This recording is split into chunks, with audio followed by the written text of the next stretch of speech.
Hello, my name is Tony Gallo, and I am the managing partner for Sapphire Risk Advisory Group. I'm going to be talking today about the Cannabis Illinois application. A little bit about Sapphire Risk Advisory Group. We were founded in 2013.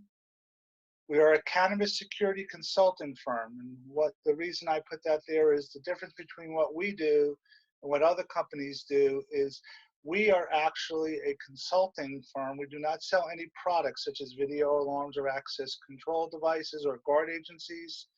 We have designed the security programs in 24 states and Canada, and we have written over 250 security sections of cannabis state applications. In 2019, our average security score was a 94%. And we have designed 59 cannabis grow facilities and dispensaries across the United States for winning clients. We built a 450,000 square foot grow facility in Las Vegas, as you see on the right side, and a dispensary in Santa Barbara, California, which was our recent build out. So let's talk a little bit about licensing in Illinois. So let's talk about something about the security plan. Some key points in your security plan are your facility security. We'll get into that in a little detail a little further down the line. Your security surveillance, your product security, and obviously the most important is your policies and procedures. So what have we learned from Illinois? What have we learned in other states prior to Illinois, and what can we bring to the Illinois applicant that they get a better understanding of what the states are looking for? So here are some of the key points of your application. You want to begin with the end in mind. You want to be able to write your application that someone who's reading it and understands that you are someone who should deserve to get a license. You know, a lot of times people just don't understand what the state is looking for. The state of Illinois wants to feel comfortable that those 75 companies they're giving license to are A, going to stay in business, and B, are going to add value to the community. You want to tell your story. So let's talk about the security section. Your security is going to be worth 65 points out of a total of 250. Basically, if you do not score well in security, you won't win a license. There's just no way, no matter what you do on all the exhibits, if you're not going to be able to get at least 65 or get as many of those 65 points as possible, you're not going to get a license. So let's talk about Exhibit H, which is the security plan. It's 50 pages. They explain to you that they want to understand how you're going to prevent theft or diversion of cannabis. What is the safety you're going to be putting in there when it comes to your agents and your purchasers, which is your employees and your customers? What kind of devices will you be using to make it safe out there? How are you going to be storing your cannabis? How are you going to be storing your money? And how are you going to be able to follow all of the rules set by the state of Illinois? So the primary purpose security plan. This is something, this page right here is something that we write in every one of our security plans at the beginning to explain what the purpose of the security plan is. It is to deal with the highest standards of security when it comes to cannabis and cannabis projects. Every aspect of operations will have a strong emphasis on security and preventing the theft of diversion of cannabis. How is your team organized? How are they going to be made to stay honest? What is that culture of honesty policy that you're going to have in place? And how are you going to work with local and state officials to make sure that your facility is as secured as possible? So we talked a little bit about policies and procedures. You know, what is your culture of honesty, how you're going to have a environment where people feel that they should be honest, that they shouldn't steal from you or have people steal from you. What kind of hiring procedures you're going to have, what kind of removal of the opportunity, what kind of zero tolerance you're going to have. How do you store your cannabis? How do you sell your cannabis? How do you dispose of your cannabis? And how do you train your staff? You know, what kind of training are you going to use? What kind of manuals are you going to use? Are they going to be, you know, what's your employee handbook? Will you have awareness posters in your back room? What is your reviews and audits? And what is your emergency procedures or robbery awareness programs? So Exhibit H also asks for something called a contract with a security company. There was a lot of misconception of what that means. Do you need a contract with an alarm company or a camera installer or even a security consultant like us? And the answer to that is no. We checked with the state of Illinois. What you need is a contract with an Illinois security guard company that's going to provide the guard service for your facility when you win the license. So it's important that you get that. If you don't have that, you can be disqualified or you can lose points. You need to make sure that you have an Illinois security guard company and that you are under contract with you. Those contracts are not binding until you get your license. So it's not something you have to worry about too much. And we're currently working with 3 Illinois guard companies to supply that to our clients. Here's an example of what the front page should start looking like. And again, it is just a straight security service agreement explaining to you that you are going to have guards in place and you already have a company ready once you get your license. Let's talk about Exhibit J, which is the floor plan, really. And Exhibit J, it's a 10-page.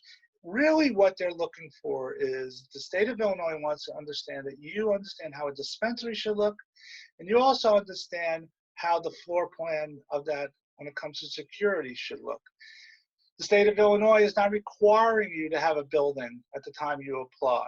Once you receive your license, you have 120 days to get a building and a floor plan submitted, and then you have about a year to build out.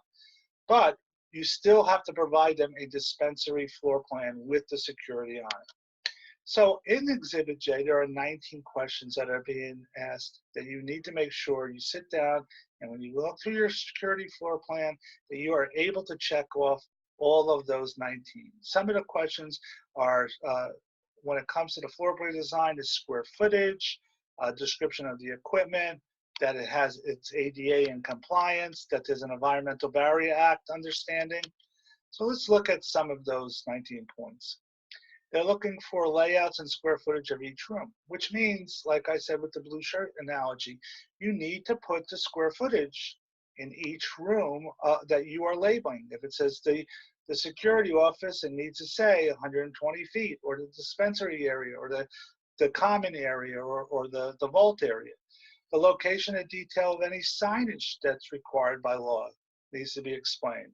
What kind of features when it comes to ADA access, bathrooms ADA access, front entrance, a description of the air treatment system. It sounds very strange that the state would ask for that, but again, this is where people lose points. They fail to follow the 19 points that are here. Even to the point when they ask for a locker. Your employees have to have a locker or a locker facility. A description of the enclosed or locked facility where the cannabis is going to be stored, which is number 6. Doorways, pathways, means of egress, location of the restricted area, location of where you're going to be storing the cannabis during the daytime, location where you're going to be storing the cannabis when it's closed. The location of the sink and the refrigerator. Again, this is another one where people would just not think of putting that on their floor plan, but the state is asking for that in question number 12. So if you don't have that, you might lose a point there. Again, every point is going to matter. The location of all your safes and all your vaults. The size of your safe and your vault. The location of each computer and their cash registers. The location of each toilet facility. The location of the break room and the storage lockers for employees. Location of each video camera, which is common sense. The location of each panic button and glass break. You know, they want to make sure that you understand that, you know, from a robbery awareness program, where will the panic buttons be located? Some will be located in the cash area, some located in the manager's area, at the register. And what if you have glass on your facility? What if someone actually tried to break through the glass? Will they be alerted? So we talk about designs matter. You know, it's very interesting. We work with architects every single day. You know, again, we built out 59 locations. A lot of times you'll get an architect that'll come in from Michigan or Colorado or another state that has already been in the cannabis industry. and they'll design the security, or they'll design the floor plan for your facility in Illinois, but it may not meet the Illinois requirements, although it would meet the Michigan or Colorado or Pennsylvania requirements. So this is a security floor plan. With all the security, we have a generic floor plan, and this is all the security equipment that we have on our floor plan. The only thing that's missing is the floor plan. We removed it from that, obviously, because our clients, confidentiality, and that we only share it with our client. But this is all of the equipment, security equipment, that we have on our floor plan. So let's talk a little bit about what a floor plan should look like and how it can benefit you. I circled an area of this floor plan which shows where the vault is. The vault is where you're going to store your cannabis at night. All cannabis products will be put in the vault. Notice that the vault is on an exterior wall. Problem with that is now you have to provide security to an exterior wall, and you have to be able to, it not only will it cost you more money, somewhere between $20,000 and $40,000 more, but if you had taken this, and this is a floor plan of a dispensary that we have used in other locations, you see we moved the vault to an interior wall. Much more cost efficient, makes the state much happier, prevents anyone from driving their car into the walls and getting right into your vault, and it works much better for everyone involved. So let's talk about a little bit about surveillance of the security. Number of cameras at your location. What kind of cameras will you be using? Will you be using a 2 megapixel, 4 megapixel? Will you make sure that you're in requirements of what the state is asking for when it comes to line of sight? Each state is different. Some states require much more robust camera systems, some not as much. What will the cameras be positioned? Will they be able to view the cash? Will they be able to view the cannabis? Are they in compliance with what the state is asking? Are you storing video for as long as the state is asking? What kind of security equipment are you going to use? What kind of camera equipment? What kind of alarm equipment? What kind of safe you're going to use? This is a safe that we would use for a quarantine. It's a security cannabis safe that is currently being used in dispensaries across the United States. And again, how are you storing some of your products? Not everything gets stored immediately in a vault, or if it does, how is that being protected? So again, you want to look at safes. If you're going to use a safe, use a TL rated 30 safe. Do not use a gun safe. Gun safes are not designed for the cannabis industry. They are designed for guns. The difference between a gun safe, which you see in people's houses, and a TL rated safe is that the walls in a gun safe are made literally of sheetrock. Sheetrock is designed to prevent heat from coming in and damaging the inside of the products that are inside the safe. They are perfect for guns, but they're not good for cannabis. Why? Well, a couple of reasons. A, it's very easy to cut into a gun safe. B, most states don't allow you to have them to begin with. And C, gun safes inside, because of the felt, the heat and humidity rises 5 to 10 degrees, which can, if you know anything about cannabis, can damage heat and humidity. It can severely damage your cannabis product. You also should think about providing cut sheets. This is a cut sheet. It shows the product, and it shows the information about the product that you might want to add to your Exhibit J to identify what your video, your cameras, your access control, all of your security devices look like, and you want to supply what's called a cut sheet. Very easy. If you identified a product, to get a cut sheet, you can just Google it, and every manufacturer would have a cut sheet for that particular product.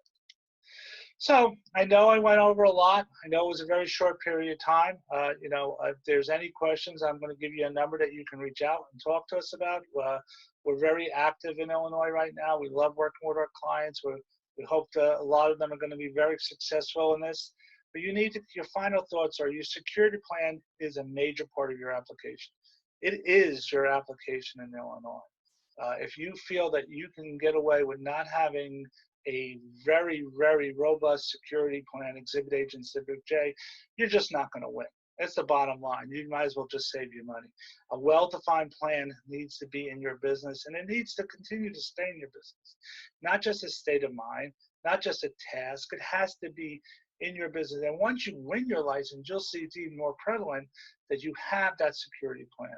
And you can learn from other high-risk businesses. You look at the tobacco industry, you look at the firearm industry, you look at the alcohol industry, and the cannabis industry. All four of them are very similar.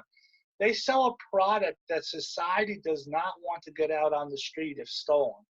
Unlike a jewelry store, where if someone stole from a jewelry store, it's not what society wants, but it's jewelry that's getting out on the street.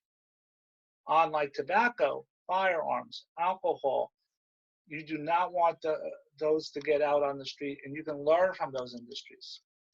So again, you're going to be inundated with a lot of consultants. I think one of the things you need to ask is what's their experience in the cannabis industry. You do not want someone who does not have cannabis experience. I see that a lot in Illinois, unfortunately. You want to ask those tough questions. What 3 results have they gotten from their clients? And what do they plan to achieve? Where have they achieved success for their clients? I don't want to say that Illinois is not politically, but there's really a very little politics that are going to be involved in the scoring of this application. Later on down the line, you might run into politics, but at this point right now, it's pretty cut and dry that you're going to be scored, and whoever gets the best and closest to 250 points is going to win.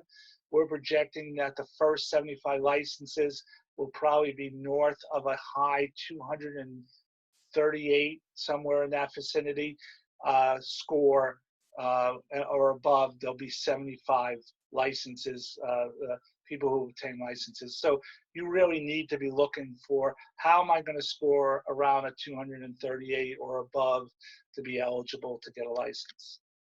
So I want to thank everyone for listening today. Again, my name is Tony Gallo. I'm the managing partner of Sapphire Risk Advisory Group.